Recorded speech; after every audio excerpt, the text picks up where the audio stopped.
2022 que nos permita superar todos los inconvenientes que estamos enfrentando. Lo mismo, y me sumo a esa esperanza. ¿Cómo hemos cerrado nuestros números de exportaciones, digamos, no solamente con respecto a lo que podría ser el efecto rebote frente al primer año de la pandemia, sino a las variables prepandémicas? Bueno, el año 2021 ha sido un año de una recuperación real de las exportaciones peruanas. Vamos a alcanzar un nivel histórico, un récord histórico. Vamos a alcanzar los 54.800 millones de dólares. Hemos alcanzado, ya hablando de que el año cerrado, ¿no? Y esto ha significado un crecimiento de cerca de 32% con relación al año 2020, que fue el año de pandemia, y como comprenderán hubo una contracción también muy fuerte ese año.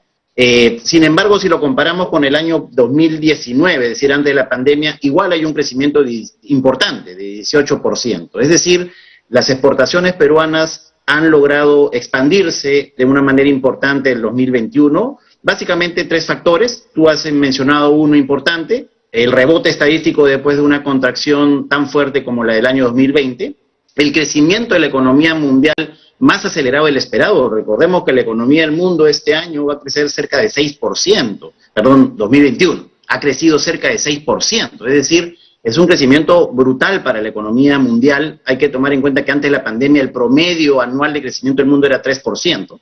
Entonces estamos hablando de un crecimiento muy acelerado. Y el tercero componente ha sido la rápida reacción del tejido empresarial peruano exportador, que ha reaccionado rápido, se ha adaptado rápido a las nuevas circunstancias, a los protocolos exigidos en el comercio internacional. Han habido inconvenientes, por supuesto, la logística, sobre todo la logística de transporte marítimo, el incremento de muchos precios de insumos que se sirven también para fabricar y para a su vez exportar productos, y por supuesto la propia dinámica de la economía y la política interna que genera eso, ¿no? Ahora, antes de pasar a este tema tan crucial que usted toca, que es el de la crisis logística, ¿qué podemos decir frente a este argumento, ¿no?, que muchos señalan, que dicen, oigan, sí, se ha marcado un récord, pero esto se explica más por los precios que nos favorecen que por los volúmenes de exportación?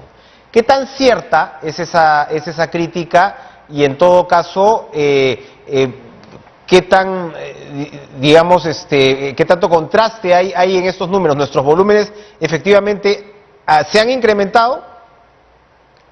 Bueno, hay parte de realidad. Si tomamos en cuenta cuál es la composición de nuestras exportaciones, el 60% de todo lo que el Perú exportó el año 2021 son minerales. En cuanto a los minerales, si nos concentramos solo en minerales, el crecimiento de las exportaciones mineras ha sido importante en 2021, estamos hablando de un crecimiento de 32%, similar al crecimiento del total de las exportaciones. Sin embargo, si diferenciamos volumen versus precios, ahí sí claramente vamos a ver algunas diferencias, ¿no? El volumen de exportación minera se contrajo 4% el año 2021. Hemos tenido menores volúmenes de exportación de cobre, de hierro, de zinc, de molibdeno. Sin embargo, los precios crecieron 40%, es decir, ha habido un escenario, el escenario de recuperación de la economía mundial, jalado por dos locomotoras como han sido Estados Unidos y China, impulsó los precios de los commodities de una manera muy importante, y eso ha favorecido y ha evitado ver cifras en negativo por la exportación minera, que es el 60% de todo lo que exporta el Perú. Si vemos más allá de la minería, hay un comportamiento positivo generalizado. Todos los demás sectores han crecido, el agro, la pesca, todas las distintas manufacturas. Pero aquí sí hay que tener también algún tipo de cautela.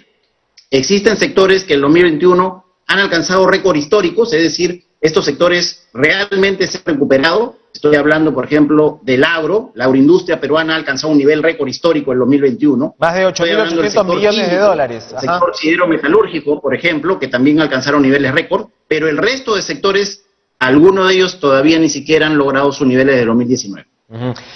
Detengámonos un minuto entonces en el tema de agroexportación, que son, como decía, 8.807 millones de dólares al cierre.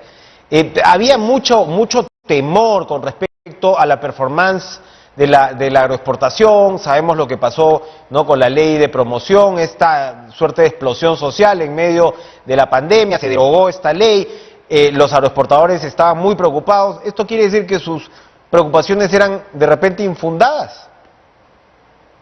Hay que entender la característica del sector. Recordemos que el sector agricultura tiene en sus principales productos que no se siembran de un mes al otro, ¿no? Entonces hay productos como la palta, que ahora es una estrella en 5 años. Entonces todavía este 2021 estamos observando, y seguramente aún el 2022, el resultado de lo que se había invertido en años anteriores a la modificación de la normativa.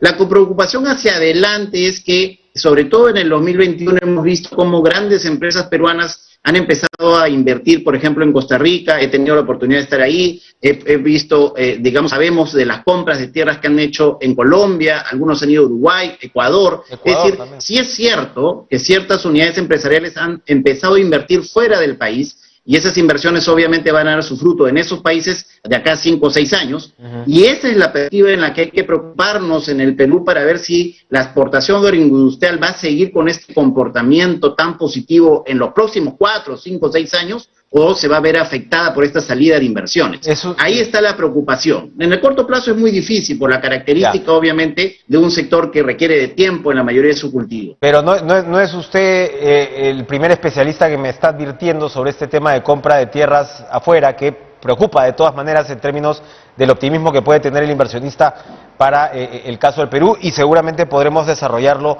más adelante. ¿Qué pasa? Usted decía, a ver, con el tema de exportaciones no tradicionales. Entiendo que de todas maneras el Perú se mantiene como líder en la región, pero por lo que usted me acaba de señalar, pues hay también claroscuros. ¿Qué podemos decir al respecto? Siempre pues las no tradicionales conllevan esta carga de valor agregado, que es a lo que quiere aspirar también el país en mayor medida, ¿no? Lo primero que hay que señalar es que la estrategia del Perú tiene que continuar impulsando las exportaciones no tradicionales. ¿Por qué, Enrique? Porque han demostrado ser más resilientes. En épocas de crisis profundas caen menos, y en época de bonanza crecen más. Entonces han sido más estables a lo largo del tiempo, incluso en crisis profundas. Esto está llevando a que este alcance en un nivel histórico. Pero nuevamente, si lo comparamos con el 2020, todos los sectores no tradicionales, el agro, el textil, las prendas de vestir, la pesca no tradicional, el metal mecánico, es decir, las maquinarias, el químico, sidero metalúrgico, madera, joyería, todos crecen versus el 2020.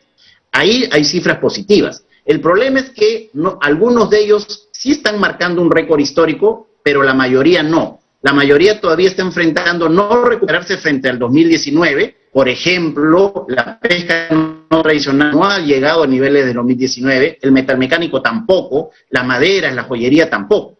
Y hay sectores que inclusive todavía no alcanzan su nivel máximo histórico. Por ejemplo, el textil confecciones, el año 2014 llegó a exportar 2.200 millones de dólares. Este 2021 han exportado 1.600 millones de dólares. Es decir, hay una recuperación frente al 2019, pero todavía no alcanza los niveles que alguna vez exportaron. Y en esa situación están textil confecciones, están, por ejemplo, sidero metalúrgico, entre otros. Entonces, hay como siempre, no hay que dejarnos llevar solo por la cifra agregada, sino hay que ver los detalles. En los detalles necesitamos impulsar la recuperación de sectores tan importantes como el textil confecciones, que es el mayor generador de mano de obra. Ojo, el multiplicador de mano de obra de ese sector es el más alto de la economía nacional. Y así como ese, otros que nos permitan seguir avanzando en la exportación. Y en ese sentido, hacia adelante, lo que se nos viene para el 2022 es también de decir cautela. Nosotros estamos estimando que las exportaciones peruanas van a seguir creciendo alrededor de 5%, pero ya estamos hablando de una cifra que muestra una clara desaceleración frente al 32% del año 2021.